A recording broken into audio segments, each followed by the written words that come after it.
Welcome to material notes. अभी हम लोग देखेगा प्रोलैक्टिन हार्मोन टेस्ट के लिए। ये प्रोलैक्टिन हार्मोन टेस्ट ब्लड से करता है। इसका नॉर्मल रेंज है 4.79 टू 23.3। ये कौन सा मेथड यूज़ करके करता है? एलिसा मेथड में ये प्रोलैक्टिन हार्मोन टेस्ट करता है। इसमें कैलकुलेट यूनिट प्रोलैक्टिन हार्मोन को कैलकुलेट करता है, यूनिट बोलता है इसको नैनोग्राम पर ml।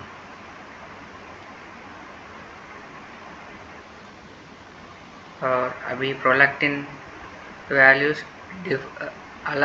अलग अलग है और फीमेल्स में और मेल्स में इसका वैल्यूज अलग रहता है। अभी देखेगा इसका वैल्यूज।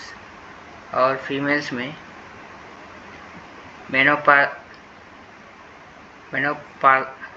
मेनोपाज़ल के पहले इसका नॉर्मल वैल्यूज 3.3 टू 26.7 तक रहना है। और प्रेगनेंसी का समय में इसका वैल्यूज 9.7 टू 208.5 के बीच में रहना है। और मेनोपाज़ल के बाद इसका वैल्यूज रहता है 2.7 टू 19.6। और अभी हम मेल्स में देखें तो इसका वैल्यूज नॉर्मल वैल्यूज 2.6 टू 13.1। यही है अभी प्रोलैक्टिन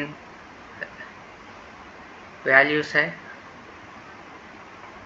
और अभी देखेगा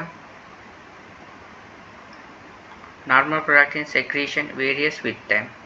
बोले तो प्रोलैक्टिन का लेवल समय के ऊपर डिपेंड होता है, which results in serum prolactin levels 2 to 3 times higher at night than during time।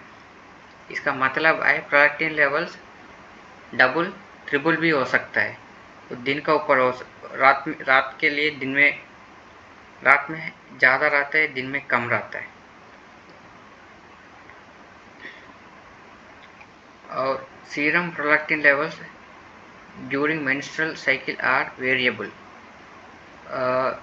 Menstrual cycle का समय में ये इसका प्रोलैक्टिन लेवल्स अलग अलग रहता है वैल्यूज।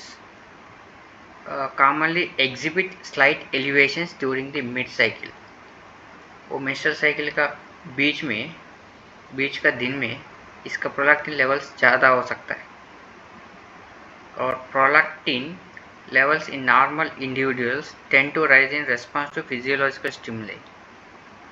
और एक बात है, प्रोलैक्टिन लेवल्स ज़्यादा होता है फिजिकल एक्टिविटी से।